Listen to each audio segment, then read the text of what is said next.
नमस्कार, स्वागत आहे तुमचं माझ्या यूट्यूब चॅनेलमध्ये। मराठी वर्षातील महत्त्वाचा चातुर्मास काळ सुरू आहे। चातुर्मासातील अनन्यसाधारण महत्त्व असलेला व्रतवैकल्यांचा राजा मानला गेलेला श्रावण महिना सुरू आहे।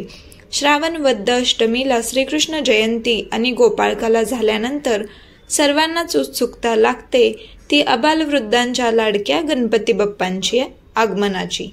खरे पाहता श्रावण सुरू झाला की गणपतीची लगबग सुरू होते, परंतु श्रीकृष्ण जन्माष्टमीनंतर या तयारीला अधिक वेग येतो।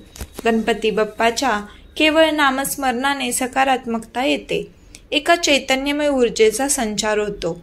महादेव आणि पार्वती देवींचा पुत्र गणेश प्रथमेश मानला गेला आहे। कोणत्याही कार्याची सुरुवात करताना प्रथम गणपती स्मरण केले जाते।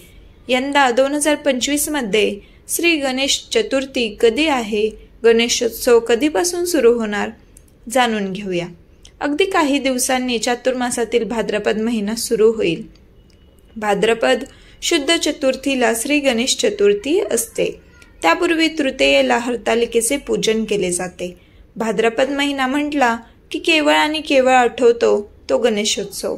महाराष्ट्रात गणेशोत्सवाला अनन्यसाधारण महत्त्व आहे। बुद्धीची देवता, विघ्नहर्ता, सुखकर्ता, 14 विद्या आणि 64 कला अधिपती असलेल्या गणेशाचे पूजन या महिन्यात केले जाते। महाराष्ट्रासह अनेक ठिकाणी घराघरात पार्थिव गणेशाची स्थापना केली जाते। गणपती हा समरांगणात अग्रस्थानी लढणारा, आनंदाच्या प्रसंगी मनसोक्त नाचणारा, गोडधोड आवडीने खाणारा, शिक्षणाची आवड आणि आस्था बाळगणारा असा समाजाच्या सर्व थरांना सर्वांना आदर्श वाटणारा असा देव आहे। श्री गणेश चतुर्थी बुधवार 27 ऑगस्ट 2025, भाद्रपद शुद्ध चतुर्थी प्रारंभ मंगळवार 26 ऑगस्ट 2025 रोजी दुपारी 1:24 भाद्रपद शुद्ध चतुर्थी। समाप्ती बुधवार 27 ऑगस्ट 2025 रोजी दुपारी 3:43। राहू काळ बुधवार 27 ऑगस्ट 2025 दुपारी 12 ते दुपारी 1:30। भारतीय पंचांगानुसार आपल्याकडे सूर्योदयाची तिथी मानण्याची प्राचीन परंपरा असल्यामुळे श्री गणेश चतुर्थी गणपती प्राण प्रतिष्ठा पूजा बुधवार 27 ऑगस्ट 2025 रोजी करावी असे सांगितले जात आहे। 27 ऑगस्ट 2025 पासून गणेशोत्सव सुरू होणार आहे। शनिवार 6 सप्टेंबर 2025 रोजी अनंत चतुर्दशी आहे। या दिवशी गणेशोत्सवाची सांगता होईल। गणपती बुद्धीची देवता आहे। गणपती ही वैश्विक देवता आहे। गणेश ही प्रेरणा देणारी देवता आहे। विविध कलांच्या आविष्काराने सर्वांशी खुला संवाद साधणारे आणि सर्वांना आपलेसे वाटणारे हे दैवत। पराक्रमी असले तरी कोपिष्ट नाही, तेजस्वी असले तरी तापहीन नसेल हे दैवत। यामुळेच दैवत्व असलेला गणपती जवळचा आणि आपल्यातलाच वाटतो।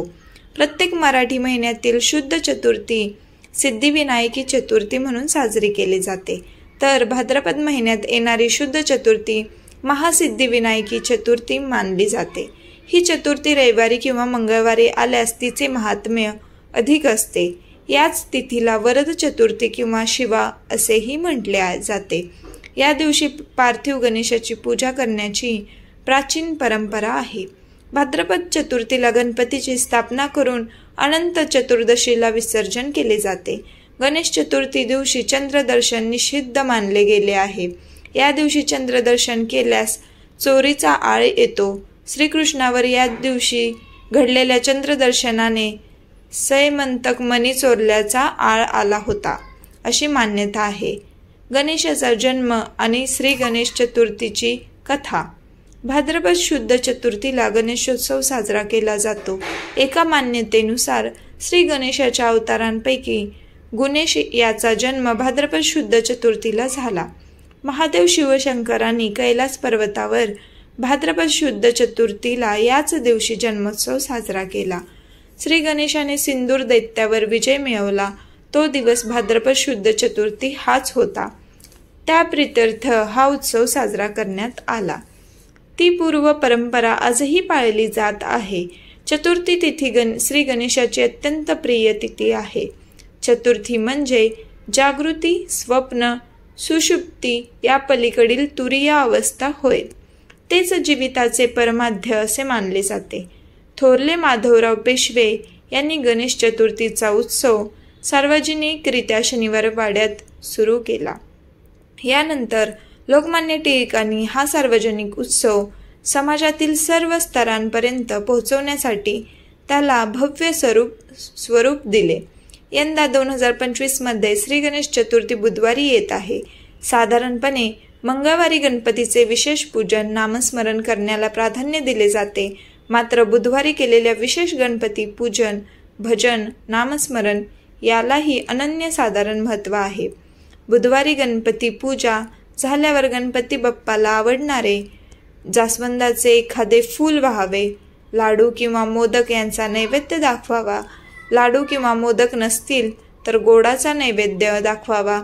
गणपती बाप्पाला आवडणाऱ्या वस्तू, गोष्टी अर्पण केल्यास ते भाविकांसाठी शुभ लाभदायक ठरू शकते.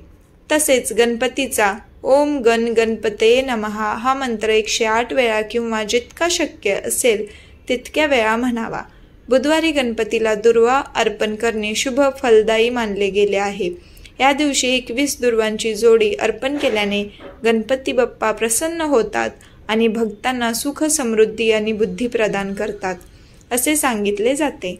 धार्मिक पुराणांमध्ये गणपतीला बुद्धीचा देवता मानले गेले आहे.